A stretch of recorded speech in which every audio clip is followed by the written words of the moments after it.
All right, we are going to look at designing a policy in this example and really setting it up for maximum cash value. So in our last video, we talked about how to design a policy for maximum cash value, different companies, different products, different limitations as far as the policy design. What we're going to look at here is a hybrid product and really understanding thoroughly, working with the limitations that both the insurance company and IRS allow, how to maximize a cash value life insurance policy. If you want maximum value, or if you just love this stuff like me, you'll enjoy this. So we've got an age 40 male that wants the ability to pay up to $100,000. $100,000 per year. He does not want to commit to that, does not want to get a bill for $100,000, but he loves the benefits that come with cash value life insurance and wants the ability to go up to $100K per year. So with the policy design, here's exactly what we are going to do, or what we want to know when we're setting this up, is our money can go where? Primary areas, premium or the PUA component.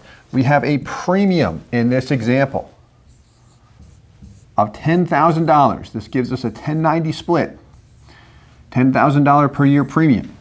This is a hybrid product, so what that means in terms of his cash value, zero shows up, or a very, very small percentage in the first year.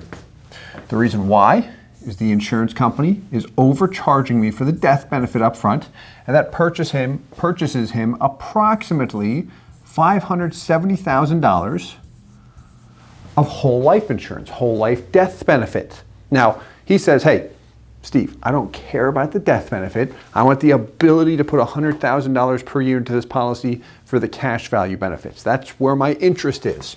So what's good to be aware of here is in terms of the MEC limit for a 40-year-old male, $570,000 in life insurance gets him just about, a little bit less, but about $21,000 in MEC space. Remember that an individual's age 40, and total death benefit have a direct relationship on the MEC limit. So if he wants the ability to put up to $100,000 per year and has a $10,000 premium, he can't do that. He's got a $21,000 MEC limit. So the question is, how does he get up to that 100K in MEC space, or MEC limit, I should say? Two ways. One, he can increase his base premium further, have to increase it to about $45,000 to $50,000. That's the commitment. Or he can add a term rider, which in this example is going to be about $740 for the first year. And you'll see it go down after that. And that $740 gives zero cash value because it's term insurance. It's a pure expense. But it purchases him, guess how much death benefit? A little over $2.2 million.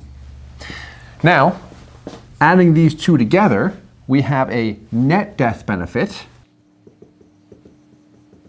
of $2.8 million.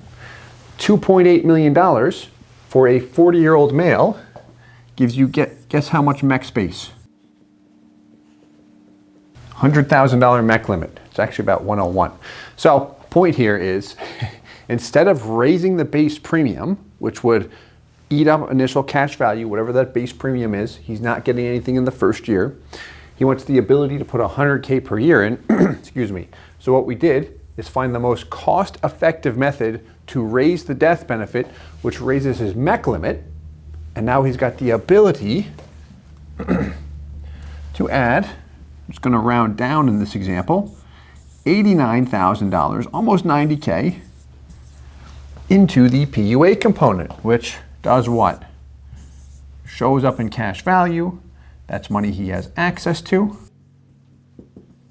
Begins to yield the guaranteed rate and any dividends immediately. Key to maximizing the cash value on a policy.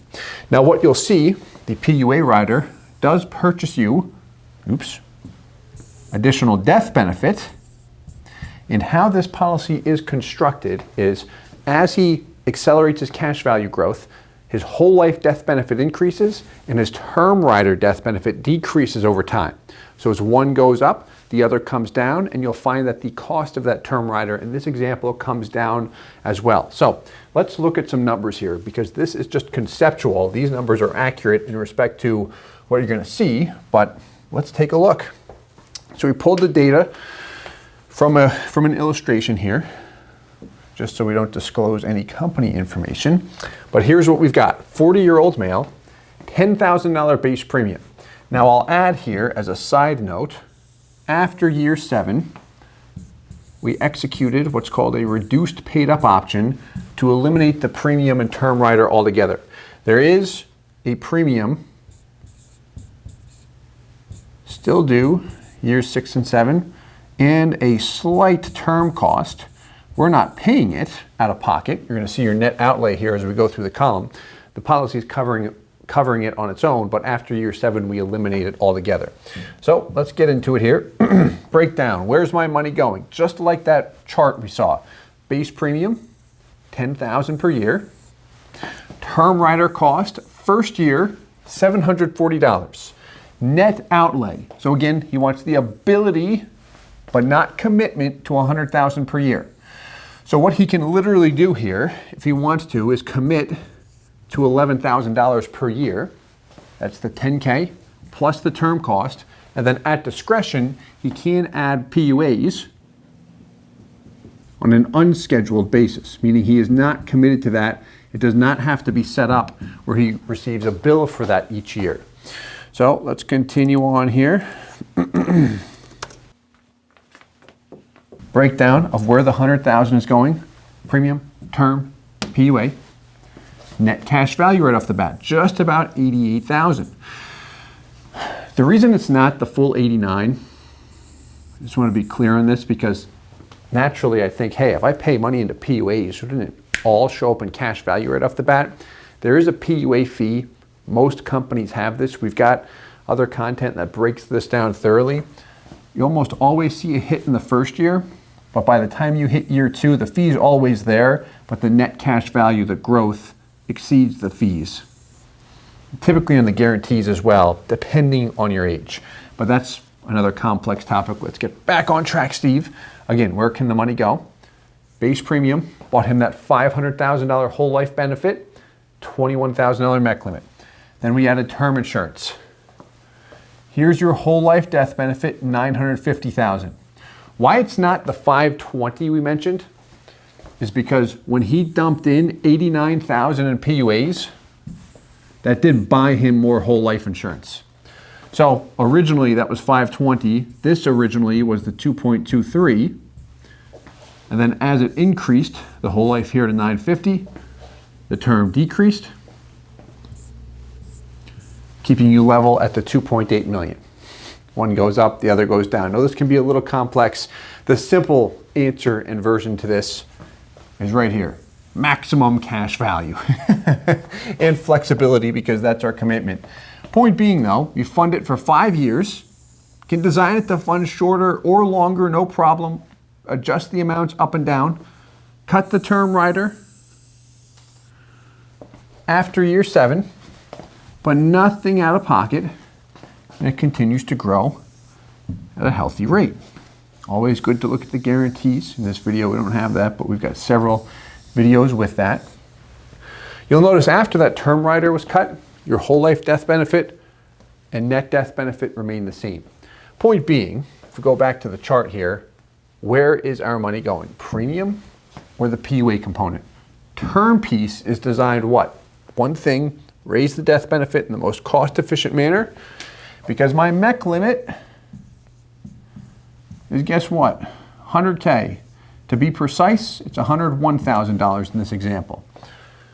We need a death benefit like 2.76 or 78 to get a clean 100K, which doesn't make much of a difference. That's just me nerding out with my exact numbers. So I do hope this was helpful in terms of how to design a policy for maximum cash value. If you have any questions, reach out anytime. And as always, I hope this helps. Hey guys, Steve Parisi here. If you enjoyed the content you just saw, please subscribe, like, and hit the notification bell for future videos. If you'd like more information or to see some custom policies for yourself, feel free to call or email our offices at the contact information below.